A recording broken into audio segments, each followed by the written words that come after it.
আপনারা দেখছেন আরকি নিউজ বাংলা। ২৪ আগস্টের পূর্বে প্রায় ১৮ বছর ২ বছর অদ্ভুত ধরনের এক কেয়ারটেকার সরকার ছিল, যারা আওয়ামী লীগকে পুনর্বাসন করার কাজ করেছে। এরপরে একটানা ১৫ বছর বাংলাদেশ আইয়ামে জাহিলিয়াতের চেয়েও ঘোর অন্ধকারের মধ্যে নিমজ্জিত ছিল। ১৫০০ বছর পূর্বে আইয়ামে জাহিলিয়াতেও কোনো ব্যক্তিকে হত্যা করে সেই লাশের উপরে নৃত্য করতে আমরা দেখিনি। এই অক্টোবর মাসের ২৮ তারিখ আর ৩ দিন পরেই আসবে পল্টনে প্রকাশ্যে লগি বৈঠার তাণ্ডবে যে ধরনের রক্তাক্ত পরিবেশ তৈরি হয়েছিল, মানুষ মেরে তার উপরে নৃত্য করা হয়েছিল, এই ধরনের পৈশাচিক কাণ্ড আইয়ামে জাহিলিয়াতেও সংঘটিত হয়নি। সুতরাং এক কথা আমরা বলতে পারি, ফ্যাসিবাদী হাসিনার ১৫ বছর এটা ছিল আইয়ামে জাহিলিয়াতের চেয়েও আরও জঘন্য। খুন, গুম, হত্যা, সন্ত্রাস, লুটপাট, অর্থপাচার, আয়নাঘর, মেগা প্রজেক্টের নামে মেগা দুর্নীতি সহ এমন কোনো মানবতা বিরোধী অপরাধ বাকি ছিল না যা শেখ হাসিনা তার ১৫ বছরে সংগঠিত করেনি। সবচেয়ে বেশি ক্ষতি করেছে দেশের ইসলামী আন্দোলন, মুসলিম জাতিসত্তার। সমাজের সর্বস্তর থেকে এ দেশের ৯০% মুসলমানের চিন্তা চেতনা আদর্শকে মুছে দেওয়ার জন্য তারা রাষ্ট্রযন্ত্র ব্যবহার করে জঘন্য ধরনের খেলায় মেতেছিল। সম্মানিত ভাইরা, আল্লাহ রব্বুল আলামিন আমাদেরকে ৫ই আগস্ট সাহায্য করেছেন। ৫ আগস্ট স্বৈরাচারী হাসিনার বলায়নের মধ্য দিয়ে আল্লাহ রব্বুল আলামিন এটা প্রমাণ করেছেন যে আল্লাহ তাআলা জালিমকে ছাড় দেন কিন্তু ছেড়ে দেন না। যখন তিনি ধরেন, দুনিয়ার কেউ তাকে রক্ষা করতে পারে না। কোরআনে আল্লাহ বলেছেন, ইন্না বাতশা রাব্বিকা লাশাদীদ, আল্লাহর ধরা অত্যন্ত শক্ত।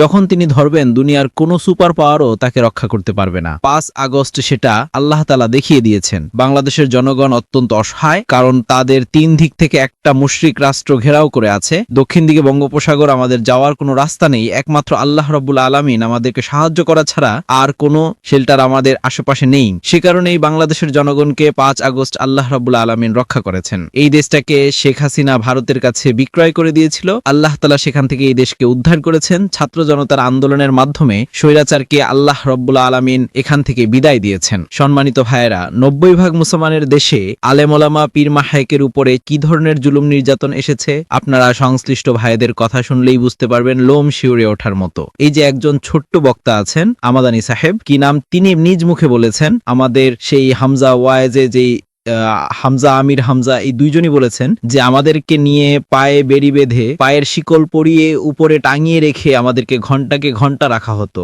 যেই ওয়াজদের ওয়াজে এদেশের হাজারো লাখো মানুষ আল্লাহর দিন চিনেছে, তাদেরকে এইভাবে উল্টা করে জেলখানার ভিতরে টাঙিয়ে নির্যাতন করা, এটা কোনো মানুষের পক্ষে সম্ভব নয়। এটা কোনো বিবেকবান ব্যক্তির পক্ষে সম্ভব নয়। এর দ্বারা তারা ইসলামকে উপহাস করেছে, আলেম ওলামাকে উপহাস করেছে, ইসলামী সভ্যতা সংস্কৃতিকে তারা উপহাস করেছে, এদেশের মুসলমানদের প্রতি তারা উপহাস করেছে। সম্মানিত ভাইয়েরা, ৫ আগস্টের পর ছাত্র জনতার ত্যাগ এবং কুরবানির বিনিময়ে আমরা দ্বিতীয় স্বাধীনতা লাভ করেছি। জুলাই অভ্যুত্থানে যারা রাজপথে ছিলেন, প্রায় ২০০০-এর মতো লোক, তারা শাহাদত বরণ করেছেন। ৩০,০০০-এর মতো মানুষ আহত হয়েছে, ৬০ জন শিশু নিহত হয়েছে। এইভাবে এক বিরাট ত্যাগ ও কোরবানির বিনিময়ে আল্লাহ রাব্বুল আলামিন এই দেশটাকে হায়নার হাত থেকে উদ্ধার করেছেন। অভ্যুত্থানের পর গত ১ বছর আন্দোলনের যারা অংশীজন, তারা এবং অন্তর্বর্তীকালীন সরকার আলাপ আলোচনা করে, পরামর্শ করে, মিলেমিশে আগামী দিনে এই দেশটাকে কিভাবে সুন্দর করা যায় সেজন্য তারা কাজ করেছেন। আলহামদুলিল্লাহ, ১৭ তারিখে ছাত্র জনতার জনগণের প্রত্যাশাকে সামনে রেখে একটি সনদ পাশ হয়েছে রাজনৈতিক দলগুলোর, সেই সনদে স্বাক্ষরও করেছেন। কিন্তু যেভাবে এই সনদ জাতির সামনে উপস্থাপন করার কথা ছিল, এখনো সেইভাবে এই সনদে দেশের মানুষ দেখতে পায়নি। আমরা এই আশঙ্কা থেকেই রাজপথে কর্মসূচি দিয়েছি। আমরা ৭ দফা দাবিতে ১৯শে জুলাই সোহরাওয়ার্দী উদ্যানে সমাবেশ করেছিলাম। এরপরে কয়েক মাস আমরা দেখে আবারও ৫ দফা দাবিতে আমরা কর্মসূচি দিতে বাধ্য হয়েছি। কারণ জনগণ যেভাবে চায়, যা তাদের প্রত্যাশা, সেইভাবে বর্তমান অন্তর্বর্তীকালীন সরকার যথাযথ ভূমিকা পালন করছেন না বলে আমাদের কাছে প্রতীয়মান হয়েছে। সেজন্যই আমরা ৫ দফা দাবিতে আন্দোলন করছি রাজপথে। আমাদের এই আন্দোলন দেখে অনেকে অনেক কথা বলে যে সব আলোচনার টেবিলে আসার পরে জামাত ইসলামী কেন আবার রাজপথে গেল। যারা এই কথা বলে তারাও তো অতীতে নির্বাচন এবং আন্দোলন একসাথে চালিয়েছেন।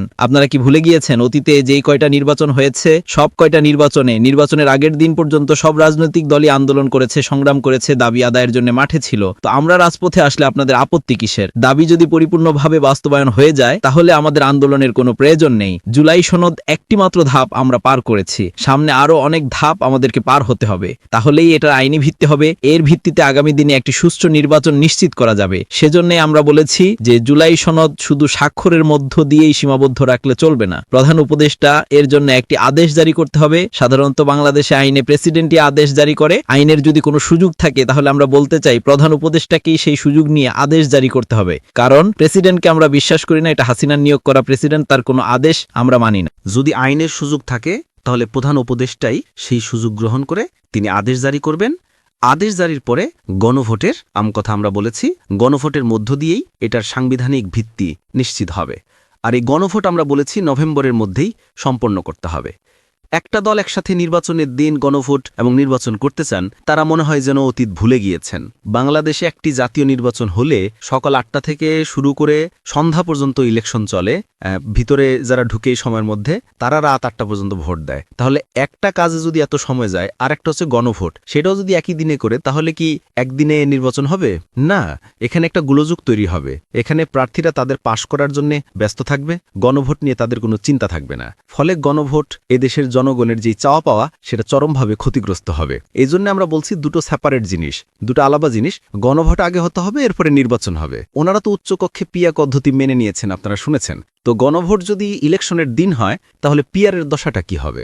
আগে তো গণভোটে এটা পাশ হতে হবে, এরপরই না পিয়ারের ভিত্তিতে উচ্চকক্ষ হবে। তো ইলেকশনের দিন যদি হয় তাহলে তো উচ্চকক্ষে নিয়ে বিষয়টাই অনিশ্চিত হয়ে যাবে। এই কারণে আমরা চেয়েছি আগেই যাতে গণভোট হয়। অতীতে অনেক গণভোট হয়েছে, ৭ দিনেও গণভোট সম্পন্ন হয়েছে। সুতরাং আরও ১ মাস সময় আছে। এই সময়ের মধ্যে ডিসেম্বরের আগেই নভেম্বরের মধ্যে এই গণভোট সম্পূর্ণ করতে হবে। আমরা চেয়েছিলাম উচ্চকক্ষ বা নিম্নকক্ষে পিয়ার পদ্ধতি। ওনারা বলতেছিলেন যে পিয়ার পদ্ধতি নাকি দেশের জনগণ বুঝে না। তো গত সপ্তাহে বললেন বুঝেন না, আর সনদে স্বাক্ষর করার মধ্য দিয়ে উচ্চকক্ষে পিয়ার মেনে নিলেন। পাবলিক কি মনে করবে আমাদেরকে? এটা তো কোনো দায়িত্বশীল সুলভ কথা হলো না। উচ্চকক্ষে সংসদ সদস্যদের আনুপাতিক হারে সেখানে উচ্চকক্ষে সংসদ সদস্য নির্বাচিত হবে। আমরা বলছি যে জনগণের ভোটে আনুপাতিক হারে সংসদ সদস্য নির্বাচিত হবে। তাই এটা বুঝাতে কিছুই নাই। আপনারা উচ্চকক্ষে সংসদ সদস্য আনুপাতিক হারে এটাকে আপনারা মেনে নিলেন। আমরা যেটা বলেছি এটাই ছিল বাস্তব। কারণ এটা হলে বাংলাদেশের অধিকাংশ রাজনৈতিক দল জাতীয় সংসদে তারা যেতে পারবে। 1% ভোটও যদি কেউ পায় তাহলে তারা 3টা আসন জাতীয় সংসদে পাঠাতে পারবে। ওনারা এটার বিরোধিতা করেন কি জন্যে আমরা এটা বুঝি না। তবে মনে হয় যে অতীতে যেভাবে 3টা দল জাতীয় সংসদে একক আধিপত্য বিস্তার করেছিলেন, নিজের খেয়াল খুশি মতো দেশ চালিয়েছেন, জনগণকে ডাবার গুটির মতো ব্যবহার করেছেন, এখন যদি পিয়ার পদ্ধতি নিম্নকক্ষে হয় তাহলে অনেক দল সংসদে আসবে, তারা ইচ্ছাগুলো অনেক কিছু করতে পারবে না, জনগণকে বোকা বানাতে পারবে না, সংসদেই প্রতিবাদের মুখে পড়বেন, তাদের এই স্বপ্ন নষ্ট হয়ে যাবে। এই কারণে তারা নিম্নকক্ষে পিয়ার মেনে নিতে চান না। পিয়ার পদ্ধতি গত 54 বছর পিয়ার পদ্ধতিতে নির্বাচন হয়েছে, সেখানে ভোটের পূর্ণ মূল্যায়ন করা হয়নি, ভোটাধিকারের প্রতি ওসাব করা হয়নি। একজন লোক যদি 1 লাখ ভোট পেয়ে সংসদ সদস্য হয় তাহলে 80,000 ভোট যিনি পেলেন তার ভোট কি, তার ভোটের অবস্থাটা কি হবে? এই সনাতন পদ্ধতিতে নির্বাচন হবে, ওই 80,000 ভোট যিনি পেয়েছেন তার ভোট মুছে যাবে, তার ভোট নষ্ট হয়ে যাবে, তার ভোটের কোনো মূল্য থাকবে না। পিয়ার পদ্ধতিতে নির্বাচন হলে এই ভোটগুলোর মূল্য হবে, কারণ তখন জনগণের যেই ভোট সেই ভোটের ভিত্তিতে সংসদে আনুপাতিক হারে সংসদ সদস্য যাবে। ফলে যারা বেশি আসন পাবেন তাদের ভোটের যেভাবে মূল্য হবে, কম আসন যারা পাবেন তাদের ভোটের মূল্য হবে। আমরা এ কারণেই সনাতন পদ্ধতিকে বাদ দিয়ে পিয়ার পদ্ধতিতে উচ্চকক্ষ নিম্নকক্ষের নির্বাচন আমরা দাবি করেছি, কারণ এর মধ্য দিয়ে সকলের ভোটের মূল্য হবে। সম্মানিত ভাইরা, সেই জন্য আমরা এই দাবি পূরণের জন্য এবং নির্বাচনে সকল দল যাতে সমান সুযোগ পায়, লেভেল প্লেইং ফিল্ড যাতে নিশ্চিত হয়, সেই জন্য আমরা আন্দোলন করছি। আমরা এই স্বৈরাচারী আমলের সব ধরনের খুন, দুর্নীতি, লুটপাটের বিচার দৃশ্যমান করার জন্য আমরা আন্দোলন করছি, কারণ এগুলোর ফয়সালা না হলে বাংলাদেশে আগামী দিনে একটি সুষ্ঠু নির্বাচন সম্ভব নয়। সম্মানিত ভাইরা, জামাত ইসলামীকে যদি আগামী নির্বাচনে জনগণ বিবেচনা করে রাষ্ট্র পরিচালনার দায়িত্ব দেয় তাহলে আমরা বাংলাদেশে 1 নম্বর একটি সাহসী সরকার কায়েম করব, যেই সরকার দুনিয়াতে আল্লাহ ছাড়ার কাউকে ভয় করবে না, কোনো শক্তিকে ভয় করবে না, কোনো পরাশক্তিকে ভয় করবে না। তারা নির্ভয়ে দেশের জনগণের ইচ্ছা আকাঙ্ক্ষা অনুযায়ী দেশ পরিচালনা করবে। ন্যায়নীতির ভিত্তিতে দেশ চলাবে, সন্ত্রাস বন্ধ হবে, দুর্নীতি বন্ধ হবে, কালো টাকা বন্ধ হবে, অর্থ পাচার বন্ধ হবে, সর্বত্র প্রশাসন নিট অ্যান্ড ক্লিন হবে এবং সেখানে আইনের শাসন, জবাবদিহিতা নিশ্চিত হবে। এই ধরনের একটি সরকার আমরা কায়েম করব ইনশাল্লাহ। জামাত ক্ষমতায় গেলে আমরা এই দেশের প্রায় 4 কোটির উপরে যুবক আছে যারা বেকার, আমরা তাদেরকে ট্রেনিং দিয়ে দেশ এবং দেশের বাহিরে পাঠিয়ে আমরা তাদের কর্মসংস্থানের ব্যবস্থা করব। জামাত ইসলামী ক্ষমতায় গেলে আমরা এদেশের মানুষের সর্বস্তরের মৌলিক অধিকার আমরা নিশ্চিত করব। খাদ্য, বস্ত্র, শিক্ষা, চিকিৎসা, বাসস্থানের আমরা নিশ্চয়তা দেব ইনশাল্লাহ। আমরা যদি ক্ষমতায় যাই নারীর অধিকার আমরা নিশ্চিত করব। আজকে নারীদেরকে বর্তমান সভ্যতা পুরুষ বানিয়ে স্বাধীনতা দিয়েছে, ইসলাম নারীদেরকে নারী রেখে যেই স্বাধীনতা দিয়েছে ওটাই সম্মানজনক। আমরা সেই বিষয়টিকে সামনে বিবেচনায় রাখব। নারীদেরকে মায়ের জাতি হিসাবে, বনের জাতি হিসাবে, স্ত্রীর জাতি হিসাবে আমরা মর্যাদার সর্বোচ্চ আসনে তাদেরকে প্রতিষ্ঠিত করব। তাদের জন্যে সবকিছুই শালীনতা বজায় রেখে আমরা সুযোগ সুবিধা নিশ্চিত করব। জামাত ইসলামী যদি ক্ষমতায় যায় তাহলে এদেশের অমুসলিমদের পূর্ণ অধিকার নিশ্চিত হবে। তারা এখন যেভাবে আছে তার চেয়েও শান্তিতে বসবাস করতে পারবে, আমরা সেই ব্যবস্থা করব। আল্লাহ নবী বলেছেন, অমুসলিমরা আমার রাষ্ট্রে আমার অঙ্গীকারের আওতায়, কোনো অমুসলিমের উপরে যদি কেউ অন্যায়ভাবে কেউ হস্তক্ষেপ করে আমি নবী কাল কিয়ামতে আল্লাহর আদালতে তার পক্ষে দাঁড়াবো। সুতরাং আমরা যদি সেভাবে অমুসলিমদের অধিকার দিতে পারি তাহলে ইসলামের সৌন্দর্য দেখে তাদেরকে বলতে হবে না, চাপ দিতে হবে না, তারা কোরআনের কাছে মাথা নত করবে, তারা ইসলামের প্রতি এগিয়ে আসবে। আজকে আমাদের চরিত্রের কারণেই অমুসলিমরা ইসলামকে ভয় করে। সম্মানিত ভাইয়েরা, বাংলাদেশের জনগণ অর্থনৈতিক দিক থেকে অনেক পিছিয়ে আছে। আমরা এই দেশটাকে একটি উন্নত রাষ্ট্রে পরিণত করার জন্য অর্থনীতিকে পুনর্বিবেচনা করব, পুনর্বিন্যাস করব। সমৃদ্ধ অর্থব্যবস্থার মধ্য দিয়ে বাংলাদেশকে আমরা সমৃদ্ধশালী দেশে পরিণত করব। সম্মানিত ভাইয়েরা, সেই কারণে আমরা যে টার্গেটে যে কর্মসূচি নিয়ে এগিয়ে যাচ্ছি সর্বস্তরের জনগণের কাছে আপনারা সেগুলো পৌঁছে দেবেন। জনগণকে আপনারা অসুস্থ করবেন, ঘরে ঘরে যাবেন, পাল্লার পক্ষে গণজোয়ার তৈরি করবেন। নেগেটিভ কথা আমরা বলবো না, অন্যরা যা বলে সেভাবে আমরা বলবো না, পজিটিভ হইতে সুন্দর কথায় সুন্দরভাবে গণমানুষকে আমরা আকৃষ্ট করার চেষ্টা করব। আসুন আল্লাহ তাআলা আমাদেরকে সেভাবে এগিয়ে যাওয়ার তৌফিক দান করুন, এই কামনা করি আমি আমার কথা শেষ করছি। আসসালামু আলাইকুম ওয়া রাহমাতুল্লাহি ওয়া বারাকাতুহু।